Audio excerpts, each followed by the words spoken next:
people. Good day, good day. For me, it's good morning. I know for some it's good afternoon, good evening. Either way, glad that you are here, able to hear this today. And so I wanted to really touch bases. I learned about an interesting story today, one that's popular. And it's basically this clip that's going viral. It's this huge bear, beautiful black bear. Giant. I don't know how beautiful it would be if I was close up to it, but it's just a massive one, probably about 10 foot tall. Anyways, I'm assuming, I don't know if they had set it up as an experiment or the bear so happened to be out there in the woods where they were, but they had this giant mirror essentially in the woods posted. It was like a door mirror, but it was a huge mirror. And interestingly, when the bear looked at the mirror, it was like, oh my gosh, it was startled, right?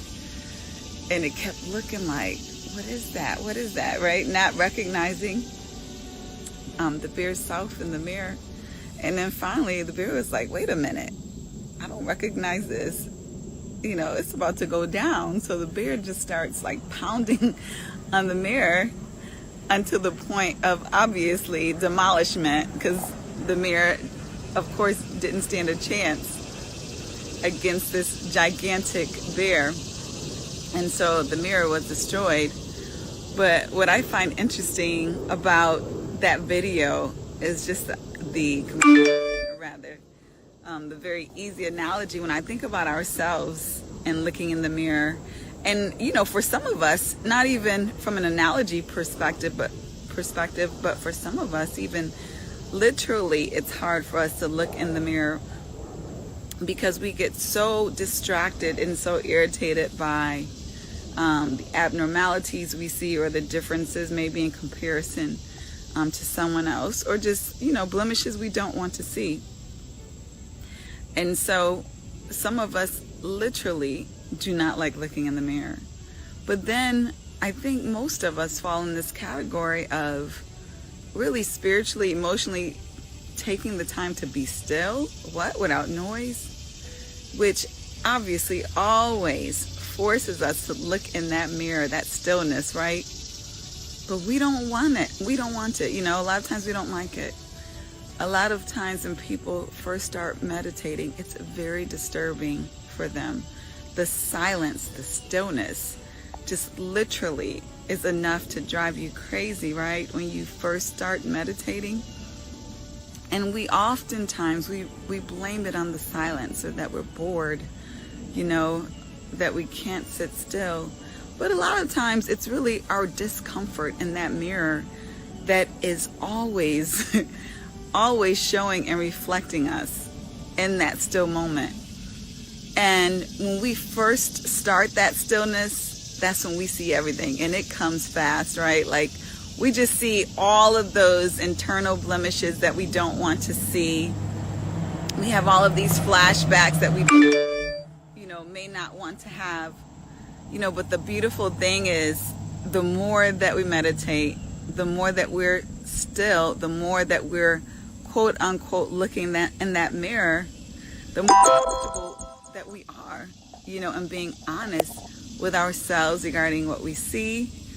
And then, they're not even as distracting, especially those things that aren't even relevant in your lives at this point, and they just subside like the wind.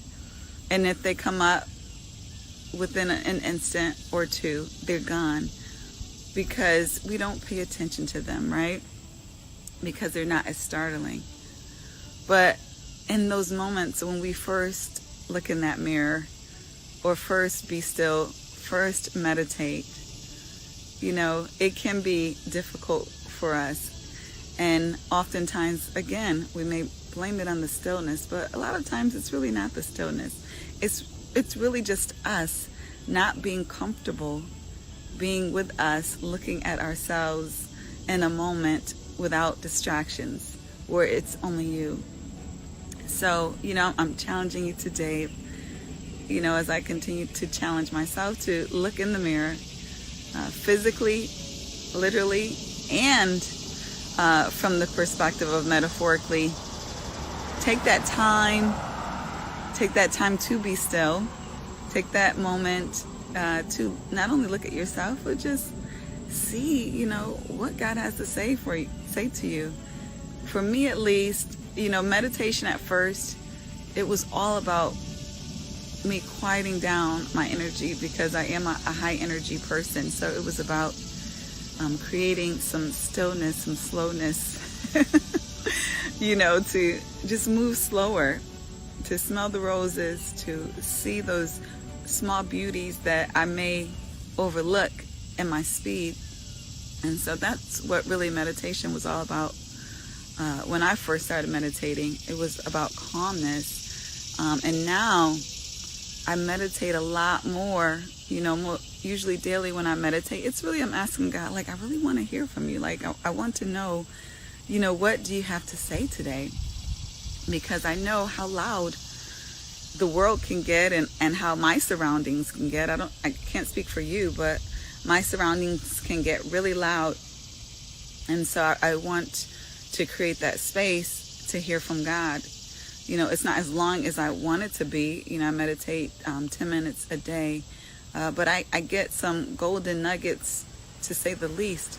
A lot of times when I do, and I'm still able to reap those benefits from meditation, of the calmness, of the peace, but more importantly for me at this point in my life, I'm able to hear from God in ways that I otherwise wouldn't, whether it's things that He told me to do that I forgot to do, or things that I need to do today that will really be important in my life.